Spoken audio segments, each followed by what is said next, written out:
delivered with a calm, almost playful rhythm, British accent optional, tone both philosophical and mystical. If you are not your thoughts, who is thinking them? Ah yes, this is where it gets delightfully strange. Let me ask you something. Have you ever watched a thought arise, like a bird fluttering into the room, uninvited, and wondered, where on earth did that come from? Now here's the twist. Why didn't you know what it would be before it appeared? How can you claim ownership of something that arrives unannounced? You see, we live with a peculiar superstition in our culture, a deeply ingrained assumption that we are the authors of our thinking, that there is a little me perched somewhere behind the eyes, driving the machinery of the mind like a man in a cockpit. But look closely. There is no cockpit, no pilot, just the dashboard blinking. Thoughts appear and linger for a moment and vanish like ripples on a pond. And yet we say, I thought that. Do you see how strange that is? This speech, this journey, will not give you answers in the ordinary sense. It will undo the question. It will peel back the illusion of a thinker until what remains is not a someone, but a happening. You'll begin to see that you're not the mind. The illusion of the thinker is perhaps the most persistent mirage in human experience. We are trained from infancy to believe that there is a me, an internal commander perched inside our skulls, directing the flow of thoughts like a captain steering a ship. But when you really begin to observe the mind quietly, attentively, you'll notice something profoundly unsettling. Thoughts simply arise. They appear without your permission, without your planning, and often without your understanding. You might suddenly remember a moment from childhood, or think about what you'll eat for dinner, or imagine something utterly random, without ever choosing to do so. Now, if you were truly the originator of these thoughts, wouldn't you be able to predict the next one before it arrives? Yet you can't. The thought simply shows up, then another, like waves on the ocean. So where is the thinker in all this? Who exactly is authoring the mind's monologue? The moment you start to look for this thinker as something fixed, solid, or separate, vanishes like smoke. You don't find a central self. You find more thoughts about a self. It's a recursive loop. The thinker is just another thought, masquerading as the master. And this illusion is reinforced every time you say, I think, as though there's a little homunculus sitting inside you commanding cognition. But there is no homunculus. There is only thought. Thought happening. Thought moving. Thought unfolding. The idea of you as the thinker is simply another mental event, another ripple in the stream. It's like a wave believing it creates the ocean. But once you stop identifying with the content of thought, a strange thing happens. The whole process becomes lighter, looser, almost playful. It's no longer your burden to carry.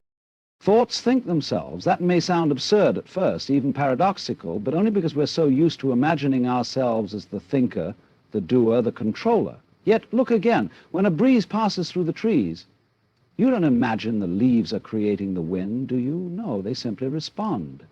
In the same way, the mind is like the sky, and thoughts are the weather, arising spontaneously, changing constantly beyond your command. Consider how thoughts appear when you're not trying to think, in the shower, during a walk, just before sleep. Where do they come from? You don't summon them like a magician pulling rabbits out of a hat. They come unannounced, form themselves, and pass through. Even when you sit down and try to think about something deliberately, say to solve a problem, it's not as if you construct each word of the thought, brick, brick, brick. No, you witness the thought arrive, fully formed, like a whisper in the dark. You don't create thoughts, you receive them. Or you don't think them. They happen through you, and when you see that clearly, it's like a spell breaks. The mind is not a factory with you as the boss, it's a field. And thought is like wind passing over the grass. This doesn't make you powerless, it makes you free to observe, to allow, to stop clinging.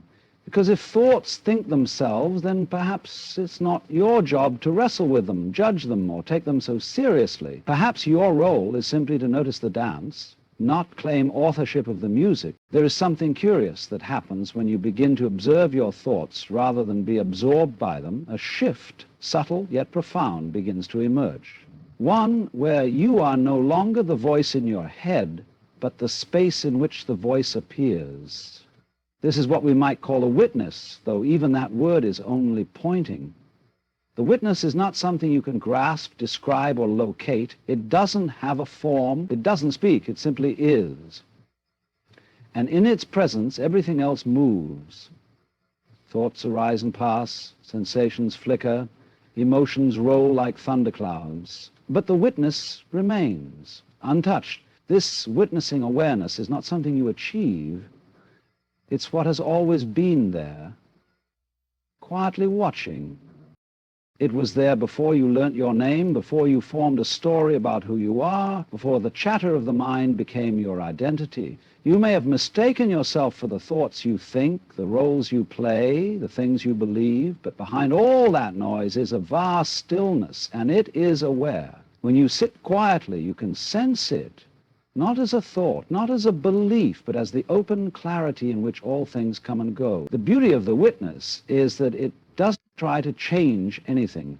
It doesn't resist thought nor cling to it. It allows the entire show to unfold, joy, fear, boredom, wonder, without needing to intervene. And this, paradoxically, is what brings peace. For as long as you're caught in the content of thought, you're on a roller coaster. But as the witness, you are the sky, not the storm. You don't need to silence the mind. You simply step back and remember that you were never the noise, you were the noticing. We live much of our lives under a case of mistaken identity. From the moment we begin to string thoughts together and use language, we inherit an idea, a subtle but powerful belief, that we are the thinker of our thoughts, the center of experience, the one pulling the strings. I am anxious, we say. I'm not good enough. I'm the kind of person who always messes up. But stop for a moment and ask, who is this I? Is it the body, the name, the history, the roles you play? Or is it simply the thoughts themselves, looping in a tight little circle, claiming authority they never earned?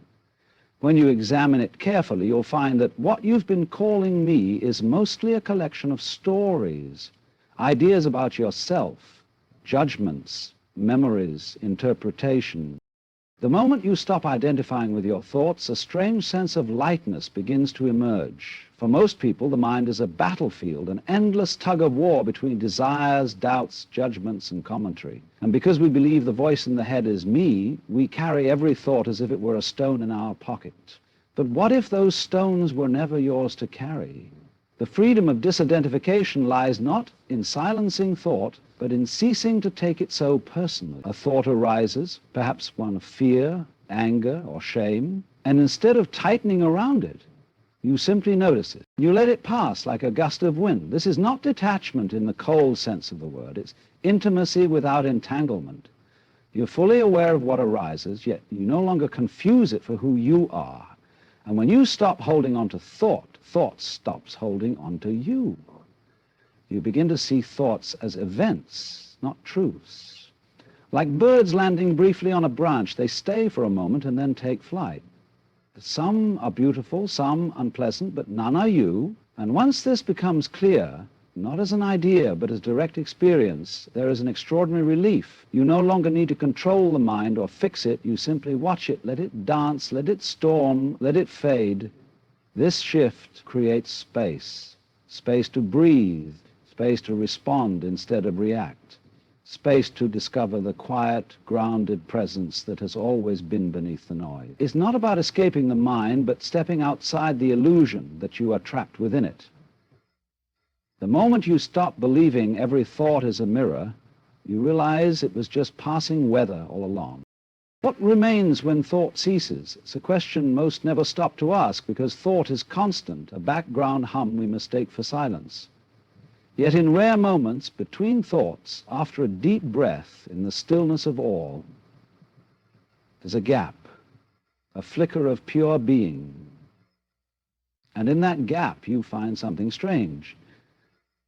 You're still here, not as an idea, not as a name or a history or an identity, but as awareness itself. This is not the absence of mind, but the presence of something deeper. Most people live as though thought is what makes them real, as if without constant narration they would disappear. But observe closely and you'll see the mind is a storyteller, not the self, and when the story pauses, the self does not vanish.